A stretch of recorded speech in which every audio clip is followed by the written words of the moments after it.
السلام علیکم، میں امداد سن رہا ہوں۔ کابل میں کچھ بھی ہو، افغانستان کے حالات جو بھی ہوں، ان کے اثرات دو بدو پاکستان پر، اسلام آباد پر پڑتے ہیں۔ اور کابل اس وقت، افغانستان اس وقت طالبان کے قبضے کے بعد غیر یقینی کی صورتحال میں ہے، انسیکیورٹی ہے وہاں پر افراتفری ہے۔ گو کہ طالبان مسلسل لوگوں کو یہ کہہ رہے ہیں کہ حالات کنٹرول میں ہیں، حالات ٹھیک ہو جائیں گے، اور جو سابقہ دور تھا طالبان کا 1996 والا، وہ جو پابندیاں تھیں وہ پابندیاں اب نہیں لگائی جائیں گی۔ اب خواتین کو شریعت کے مطابق جو حقوق ہیں نوکری کرنے کے، باہر جانے کے، وہ حاصل ہوں گے۔ بچیوں کی تعلیم کے لیے وہ ویڈیوز جاری کی جا رہی ہیں کہ جناب بچیاں اپنے اسکولز جا رہی ہیں اور بچیاں پڑھ رہی ہیں۔ اور اس کے علاوہ یہ کہا جا رہا ہے کہ جو سابقہ جو رجیم تھی اشرف غنی اور اس سے پہلے والی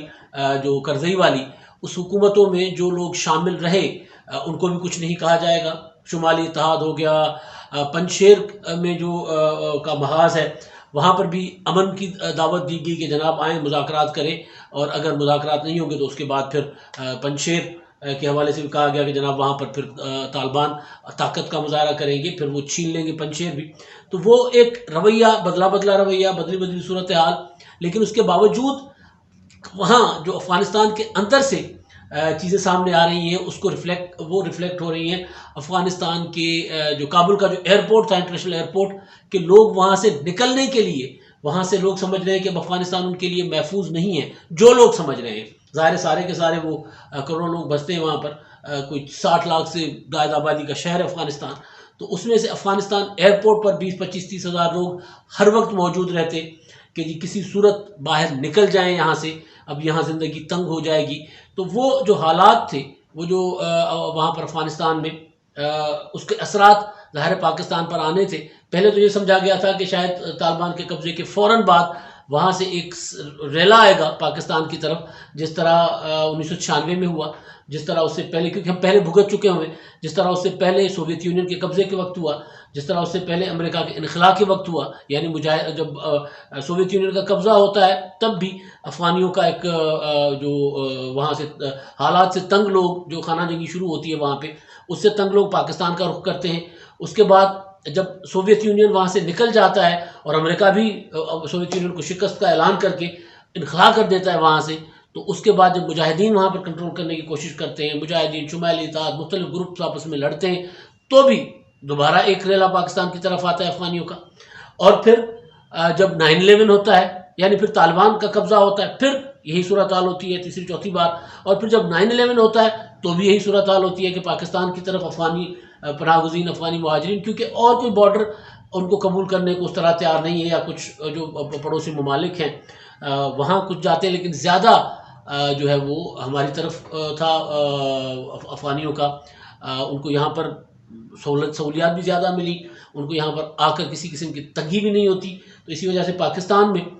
زیادہ فوکس ہوتا ہے ان کا۔ تو سمجھا یہ گیا تھا کہ جس طرح پہلے 3-4 بار افغانستان سے انخلاء ہوا، افغانستان سے جو افغانستان کی صورتحال کی وجہ سے لوگوں کا انخلاء، لوگوں نے نقل مکانی کی، نقل مکانی تو نہیں ہوتی ہے، ہجرت بھی نہیں ہوتی، یہ تو اپنا وطن چھوڑ کر پناہ لینے کی جو پوزیشن میں آ جاتے ہیں بیچارے، بے یار و مددگار، بے سر و پاؤ کر نکل پڑتے ہیں اپنے گھروں سے صرف اپنی جان بچا کر۔ تو یہ تھا کہ وہ لوگ آئیں گے پاکستان کی طرف، ان کا تیزی سے آمد ہوگی ان کی۔ تو اس کے لیے ہمارے وزیر داخلہ شیخ رشید صاحب بار بار کہتے رہے کہ نہیں، ہماری تیاری تو پوری ہے لیکن ہمارے بارڈرز پر پریشر کوئی نہیں ہے، روٹین کی آمد و رفت ہے۔ یہ بھی ہوا کہ جب تھوڑا سا امن ہوا کچھ دنوں کے لیے، تو یہ بھی خبریں آئیں کہ جو ہے اپنا تجارت ہے وہ بڑھ گئی ہے افغانستان اور پاکستان کے درمیان، یا پاک افغان بارڈر پر، تو وہ بھی خبریں آئیں۔ لیکن ایک خدشہ تھا، ایک شک کیا جا رہا تھا کہ صورتحال اسی طرح نہیں رہ سکتی، وہاں پر کوئی بھی، یعنی کابل ایک ایسی جگہ ہے کہ جہاں پر اگر کوئی چنگاری بھی اگر وہاں پر جلے تو اس کا اثر ہوتا ہے، اور پھر ایسی جگہ ہے کہ وہ اس چنگاری کا اثر اسلام آباد پر ہوتا ہے، پاکستان پر ہوتا ہے۔ تو وہ جو خدشات تھے، وہ خدشات 3-4-5 روز سے برطانیہ اور دیگر ممالک اپنے شہریوں کو کہہ رہے تھے کہ کابل ایئرپورٹ سے دور رہیں، محفوظ مقامات پر منتقل ہو جائیں، اور داعش حملے کر سکتی ہے، ISIS وہ حملے کر سکتی ہے۔ تو کل ہوا کہ کابل ایئرپورٹ پر حملے ہوئے، دھماکے ہوئے، حملہ تو نہیں دھماکے ہوئے، دہشت گرد حملہ اس کو کہہ سکتے ہیں، جو بھی نام دے، تو وہ وہاں پر ہوئے۔ اور اس کے بعد ظاہر وہاں پر کوئی 90 سے زیادہ 90 سے زیادہ لوگ جس میں طالبان بھی تھے، عام شہری بھی تھے، امریکی فوجی بھی تھے، 13-14 امریکی فوجی جہاں بحق ہوئے ہیں، طالبانوں کی ہلاکتیں ہوئی ہیں، عام لوگ ہلاک ہوئے ہیں۔ تو وہ جو بیچارے وہاں سے نکلنا چاہ رہے تھے وہ سارے، تو ایک بڑا اس سے کریٹ ہوا ہے جو خدشہ تھا کہ یہاں پر غیر یقینی کی صورتحال بڑھے گی، پیدا ہوگی، وہ نظر آئی ہے کہ جو خدشے تھے وہ خدشے ناجائز نہیں تھے، بلا وجہ نہیں تھے۔ افغانستان کی صورتحال جس طرح دکھائی جا رہی تھی یا جس طرح ٹھہراؤ تھا، وہ طوفان سے پہلے والی خاموشی تھی جو اب ہوئی ہے۔ اب کہا جا رہا ہے برطانوی میڈیا کے مطابق داعش نے ان حملوں کی ذمہ داری قبول کی ہے۔ اب ادھر سے جو بائیڈن نے اعلان کیا ہے کہ جی ہم کریں گے، چھوڑیں گے نہیں، حملے کریں گے، جواب دیں گے داعش کو، اور انہوں نے طالبان کو کہا ہے، گو کہ وہ طالبان بطور جو بائیڈن کہ طالبان اچھے لوگ نہیں ہیں، لیکن یہ حملے میں یہ جو دھماکے تھے یہ انہوں نے نہیں کیے، یہ داعش کے حملے ہیں، اور داعش بھی خراسانی گروپ جو کہا جا رہا ہے داعش کا۔ تو بہرحال اب صورتحال یہ ہے کہ وہاں پر ایک چیز ہو گئی ہے، اس کا اثر پاکستان پر تو اس دن سے ہوا تھا جس دن امریکن خاموشی سے آدھی رات کو ایئرپورٹ خالی کر کے نکل کے چلے گئے تھے ایئر بیسز بگرام۔ تو اس کے بعد ظاہر ہے ایک تھا کہ اب طالبان جو بڑھ رہے تھے کابل کی طرف، قندھار فتح کر لیا، مزار شریف فتح کر لیا، اس کے بعد چلتے گئے اور کابل پر جب پہنچے تو اس وقت جب کابل سے اشرف غنی نکل گئے تو اس کے بعد یہ تھا کہ جی پاکستان پر اب اس کے برے اثرات آئیں گے، اور آنے شروع ہو گئے، بلکہ آئیں گے نہیں، آنے شروع ہو گئے۔ اور عالم یہ کہ اسلام آباد جو ہمارا کیپٹل ہے، یہاں پر وہ لوگ جو افغانستان میں اشرف غنی حکومت یا امریکن انتظامیہ کے تحت کام کرتے تھے، جو این جی اوز تھے، جو سوشل سیکٹر میں کام کرتے تھے، جو ڈیولپمنٹ سیکٹر میں کام کرتے تھے، یا جو کچھ اور کرتے تھے، کچھ اور آپ سمجھ رہے ہیں نا، وہاں پہ ظاہر ہے اب غیر ملکی جو تسلط ہو افغانستان میں، امریکہ نے اپنا ایک نظام بنا کر وہاں پر رکھا ہو، ان کی فوج وہاں پر موجود ہو، تو کچھ اور کرنے والے بھی تھے۔ تو وہ اور باقی غیر ملکی لوگ جو افغانستان میں کام کر رہے تھے، تو وہ سارے جو ہے وہ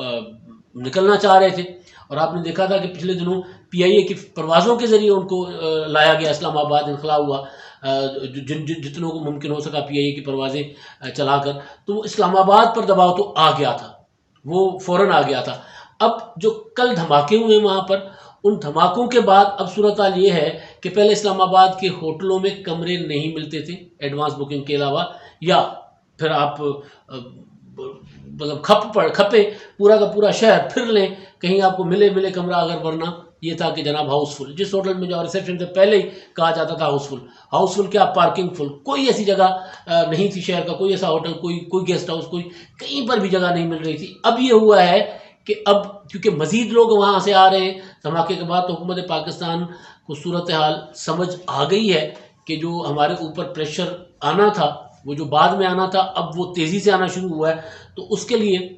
ہوٹلیں جو ہیں، خاص طور پر ہوٹلز جو اسلام آباد کے ہوٹلز، کراچی کے اور راول پنڈی، یہاں ان کو ٹھہرایا جائے گا، مزید لوگوں کو، مزید کئی ہزار لوگ وہاں سے انخلا کر کے آئیں گے پاکستان، تو ان کو ٹھہرایا جائے گا۔ لہٰذا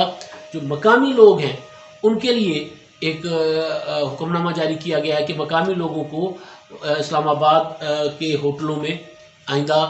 1.5-2 ہفتوں تک کسی قسم کی بکنگ نہ دی جائے، کیونکہ وہاں سے پریشر زیادہ آئے گا، وہاں سے مختلف آرگنائزیشن، مختلف ملکوں کے لوگ جو نکلیں گے افغانستان سے، تو ان کو یہاں پر ملے گی، ان کو ٹھہرایا جائے گا، کیونکہ سیکیورٹی اب اسلام آباد میں ہم پھر رہے ہیں تو سیکیورٹی اسلام آباد میں زیادہ ہے، سیکیورٹی عام جو حالات ہوتے ہیں ان سے کہیں زیادہ ہے۔ ہر ہوٹل، ہر بازار کے باہر پولیس رینجرز کی گاڑیاں ہیں، اور جو پیٹرولنگ ہے وہ بھی چل رہی ہے، اور اس کے پیچھے وجہ یہی ہے ظاہر ہے کہ افغانستان، جیسے میں نے کہا کہ افغانستان میں کچھ بھی ہوتا ہے، کابل میں کچھ بھی ہوتا ہے، اس کا اثر پاکستان پر براہ راست پڑتا ہے۔ وہاں پر امن ہوگا، ہمارے یہاں امن ہو جائے گا، کابل میں بدامنی ہوگی، ہمارے یہاں بدامنی ہوگی، کابل میں استحکام ہوگا، ہمارے یہاں استحکام ہوگا۔ یہ ایک ہمارا، کیونکہ پچھلے 30-40 سال سے جتنا انگیج رکھا ہے ہم نے اپنے آپ کو افغانستان کے ساتھ، افغانستان کے ہر معاملے کے ساتھ، تو ظاہر ہے اس سے ہم اب بچ نہیں سکتے، بھاگ نہیں سکتے۔ لہٰذا وہ صورتحال جس کا خدشہ تھا وہ پاکستان کے لیے آ گئی ہے۔ جو جہازوں کے ذریعے انخلا ہو کر آنے والا، یا اکا دکا جو لوگ آ رہے تھے، یا چند ہزار میں آ رہے تھے، وہ تو تھے ہی، وہ تو جیسے افغانستان کی صورتحال بدلی ہے، وہاں سے امریکن انخلا ہوا ہے، تو اس کا امپیکٹ پاکستان پر تو پڑا ہی ہے، اور اس کا فوری طور پر امپیکٹ ہے پازیٹیو۔ ہوٹل انڈسٹری جو کرونا کی وجہ سے بیٹھ گئی تھی وہ اٹھ جائے گی، اس کا ان کو فائدہ ہوگا۔ لیکن دوسرا جو اصل چیز ہے وہ یہ ہے کہ اب کابل میں جو دھماکے ہوئے ہیں، ان دھماکوں کے بعد اب وہاں سے لوگ نکلیں گے، لوگ نقل مکانی کریں گے، لوگ وہاں سے پاکستان کی طرف آئیں گے۔ اب ہمارے تورخم اور چمن بارڈر پر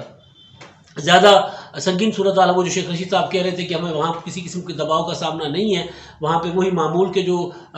لوگ آتے جاتے ہیں اتنے ہی لوگ آ جا رہے ہیں، اور زیادہ کوئی مہاجرین کا، افغان مہاجرین کا مزید دباؤ ہمارے اوپر نہیں آ رہا۔ کہا گیا کوئی 6-7 لاکھ لوگ ہمارے ہاں آ سکتے ہیں، جن کو ٹھہرانے کے لیے پہلے کہا گیا کہ جی وہاں پر وہ جو ہمارے سابقہ فاٹا کے علاقے ہیں وہاں پر کوئی ان کا بندوبست کیا جائے گا، یعنی ابھی ہمارے پاس پلان نہیں ہے ابھی تک، جو بتایا نہیں گیا۔ اگر نہیں ہے تو ممکن ہے حکومت نے بنایا ہو، حکومت اس طرح چپ کر کے نہیں بیٹھا کرتی جب اس طرح پڑوس میں اتنی غیر یقینی کی صورتحال ہو، ہے تو ممکن ہے بنا لیا گیا ہو، لیکن بہرحال پتہ نہیں ہے کہ وہ پلان کیا ہے۔ لیکن وہ وقت آنے کا خطرہ ہے، خدشہ ہے ماضی کی طرح، کہ لاکھوں افغان مہاجرین پاکستان کی طرف آئیں گے، اور ان لاکھوں افغان مہاجرین کی شکل میں دہشت گرد بھی آ سکتے ہیں۔ جو اصل چیز ہے کہ پاکستان کے امن و امان کو خدا نہ کرے کہ وہ 2000 کا جو تھا پہلا عشرہ، پہلی دہائی جو تھی سن 2000 کی، یا اس سے پہلے 80s میں جو ہم بھگتتے رہے، 90s میں جو ہم بھگتتے رہے ہیں کہ یہاں پر فرقے واریت ہے، دہشت گردی ہے، بم دھماکے، نہ جانے کیا کیا، کس حالات سے ہم گزرے ہیں کہ ہمارے کوئی شہر، کوئی مسجد، کوئی مدرسہ، کوئی امام بارگاہ، کوئی گرجا، یہاں تک کہ GHQ کے اندر تک حملے ہوئے۔ تو اللہ نہ کرے وہ صورتحال پیدا ہو، لیکن اس طرف خدشہ ضرور ہے کہ اگر اب یہ انقلاب وہاں سے جو افغان مہاجرین یہاں پر آتے ہیں تو ان کی شکل میں جو کابل پر حملے کر سکتے ہیں وہ پاکستان کے اندر بھی آ سکتے ہیں، اور ہمارے جو وہاں پر مطلوب لوگ تھے پاکستان کے، ریاست پاکستان کو، TTP کے لوگ، وہ بھی وہاں رہا ہیں تو وہ بھی آ سکتے ہیں۔ اور ویسے بھی آپ دیکھ رہے ہیں کہ افغانستان کی صورتحال، افغانستان میں طالبان کی فتوحات کے بعد ہمارے ہاں کچھ خاص طرح کا ایک ماحول آپ کو نظر آئے گا، کہ وہ مائنڈ سیٹ جو کچھ عرصے کے لیے دب گیا تھا، کچھ عرصے کے لیے چپ ہو گیا تھا، وہ آپ کو نظر آئے گا اٹھنا، کہ جناب اب ہم بھی اسی طرح پاکستان میں وہی کچھ کر سکتے ہیں جو افغانستان میں ہو سکتا ہے۔ لہٰذا ہماری حکومت، ہمارے وزیر اعظم عمران خان صاحب 3 سال کا جشن انہوں نے منا لیا ہوگا، اور جشن کے بعد رات ان کو کابل کا پتہ چل گیا ہوگا کہ کابل میں کیا ہو گیا، تو اس کے بعد یقیناً وہ اور ان کے وزیر داخلہ شیخ رشید وزیر داخلہ ہیں، تو